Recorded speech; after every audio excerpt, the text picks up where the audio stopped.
Hello and welcome to On the Wrist. Today we have a watch from the brand that was voted the American Brand of the Year by the WatchPro Awards in 2023. I'm of course talking about Brew, and this is their black and gold Metric watch. Designed and built in New York City, this watch has some great retro aesthetics as well as some very solid specs. This is a full technical and design review, so without further ado, let's get right into it. But before we get started, I do want to clarify that this is my brother's watch that he is letting me do a video for before he sells it to consolidate his collection.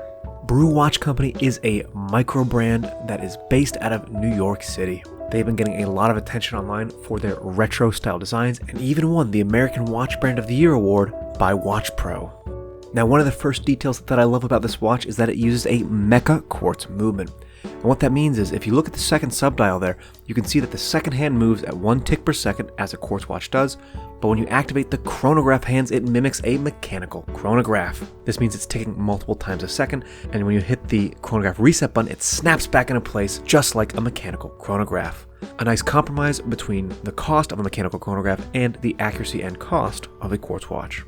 If we come out to the design details of the watch, first off, the striking black and gold color combination. Next, you get hit by this dial. I love that the indices are applied. There's recessed subdials for the seconds and chronograph minute tracker. Really cool layout to the dial. Really pops nicely in light and gives the dial depths, which makes it quite interesting to look at. I do think it's a little hard to read.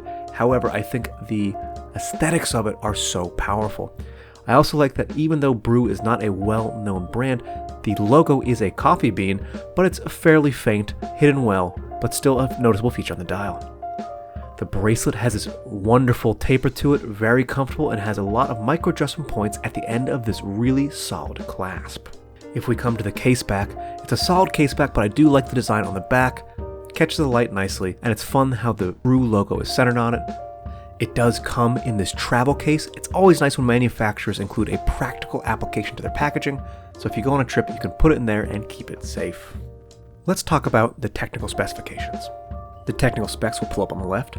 So we have a width of 36 millimeters by 41.5 millimeters long. The thickness is a nice tight 10.75 millimeters thick. Crystal is a sapphire. Material is 316L stainless steel. Movement is the Seiko VK68A mechaquartz movement with an accuracy of plus or minus 20 seconds per month. Water resistance is 5 ATM or 50 meters. Let's get a couple of shots on the wrist. And here we have it on my 7.5 inch wrist.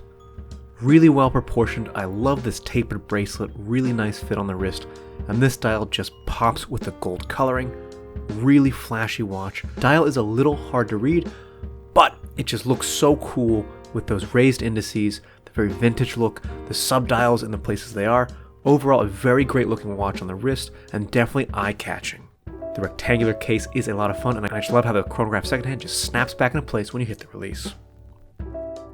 So let's talk MSRP and value. So MSRP of this watch new is $475 US.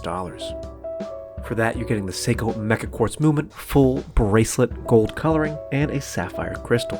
If I look at some comparable watches, here we have the Yema Rallygraph Mecha Quartz, which also has a Seiko Mecha Quartz movement, which retails on a mesh for about $400 US. However, this Yema watch does not have a sapphire crystal, which the Brew does.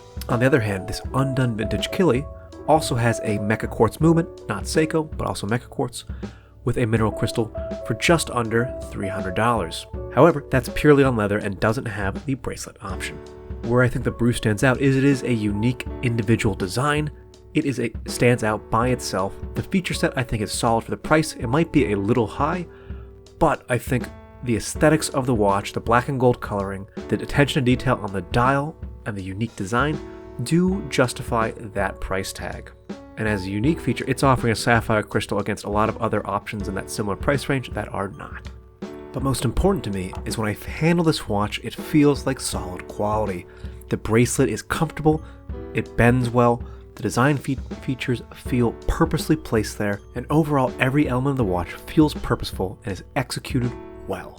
So in conclusion, I think this watch overall is really excellent. I think it's a little hard to read the dial, but aesthetically I like the look a lot. I think it's a really cool looking watch. I think it's fun to wear on the wrist. And I think at its MSRP, it offers a reasonable value proposition for anyone looking to buy it. And I'm sure you could pick these up on the secondhand market for even cheaper.